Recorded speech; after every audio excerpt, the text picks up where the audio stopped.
Hello, welcome to Amma's Stories.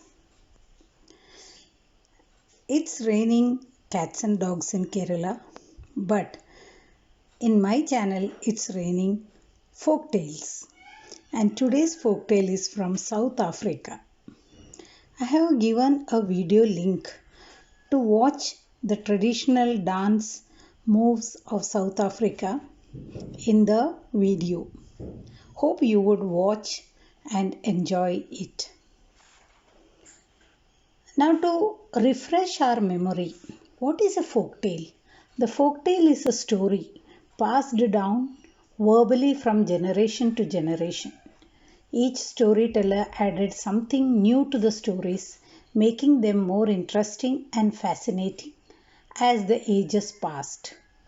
Different folk tales bear the characteristics of the culture, folklore, and customs of the people from which they originated. Now, without wasting much time, let's hear a story from South Africa. The Magician and the Sultan's Son. That's the name of the folktale. There was once a sultan who had 3 little sons, and no one seemed to be able to teach them anything, which greatly grieved both the sultan and his wife. One day, a magician came to the sultan and said, "If I take your 3 boys and teach them to read and write and make great scholars of them, what will you give me?" And the sultan said, "I will give you half of my property." "No," said the magician, "that won't do." "I'll give you half of the towns I own." "No, that will not satisfy me." "What do you want then?"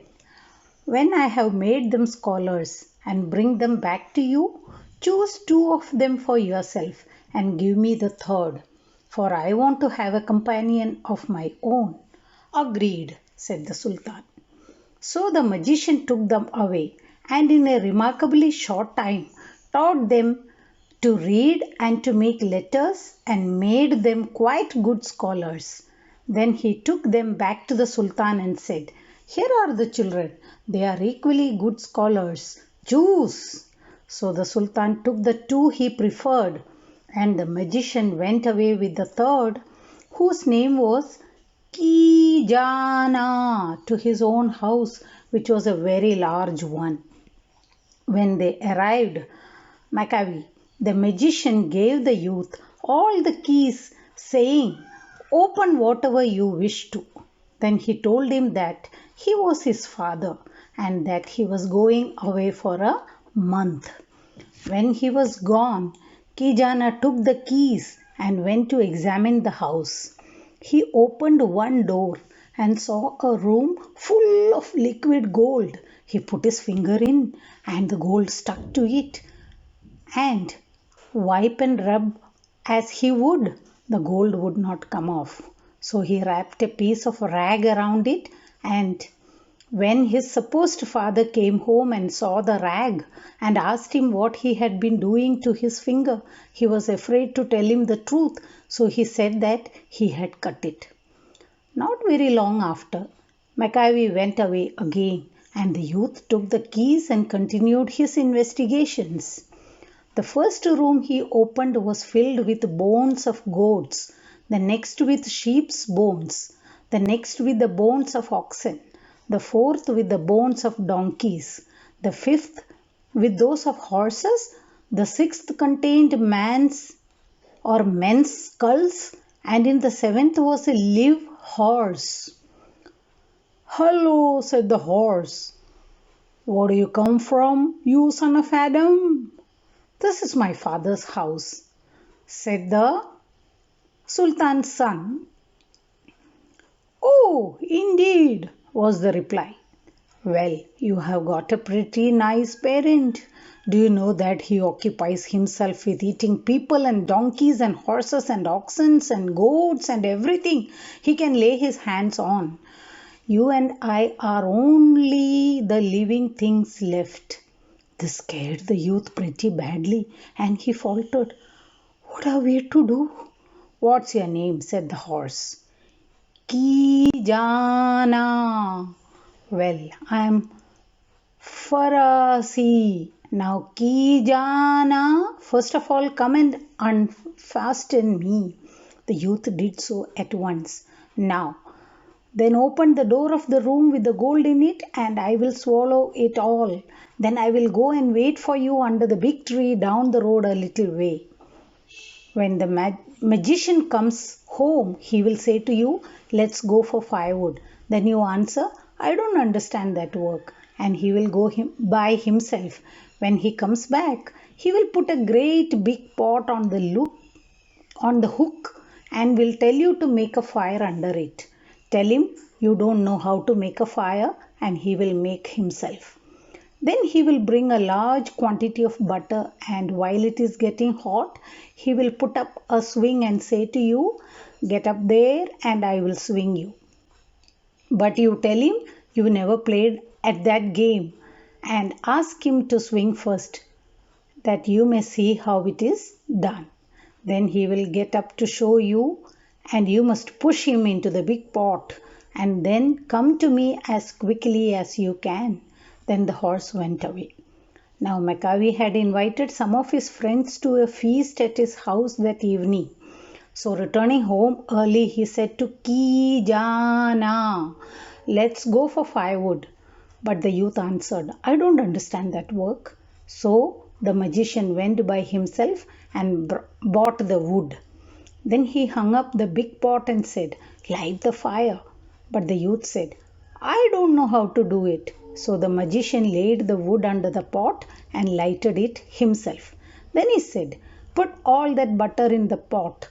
But the youth answered, "I can't lift it. I am not strong enough." So the magician put the butter himself. Next the magician said, "Have you seen our country game?" And Ki Jana answered, "I think not." "Well," said the magician, "let's play at it while the butter is getting hot." So he tied up the swing and said to Ki Jana, "Get up here and learn the game." But the youth said, "You get up first and show me. I will learn quicker that way." The magician got into the swing, and just as he got started, Ki Jana gave him a push right into the big pot, and the butter by this time was boiling. It not only killed him but cooked him also. As soon as the youth had pushed the magician into the pot, he ran as fast as he could to the big tree where the horse was waiting for him. "Come on," said Farasi, "jump on my back and let's go." So he mounted and they started off. When the magician's guests arrived, they looked everywhere for him, but of course could not find him. Then, after waiting a while, they began to be very hungry. So looking around for something to eat, they saw that stew in the big pot was done, and saying to each other, "Let's begin anyway," they started it and ate the entire contents of the pot. After they had finished, they searched for Maccabi again, and finding lots of provisions in the house, they thought they would stay there until he came. But after they had waited a couple of days and eaten all the food in the place, they gave him up and returned to their homes. Meanwhile, Ki Jana and the horse continued on their way until they had gone a great distance, and at last they stopped near a large town. "Let's stay here," said the youth, "and build a house." As Farasi was agreeable, they did so. The horse coughed up all the gold he had swallowed, with which they purchased slaves and cattle and everything they needed. When the people of the town saw the beautiful new house and all the slaves and cattle and riches it contained, they went and told their Sultan, who at once made up his mind that the owner of such a place must be of sufficient importance to be visited and taken notice of as an acquisition to the neighborhood. So he called on Ki Jana and inquired who he was.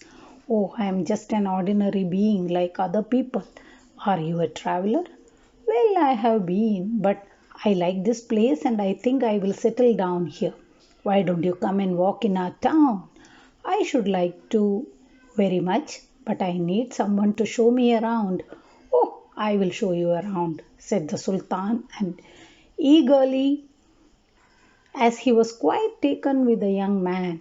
After this, Ki Jana and the Sultan became great friends, and in the course of time, the young man married the Sultan's daughter and they had a son.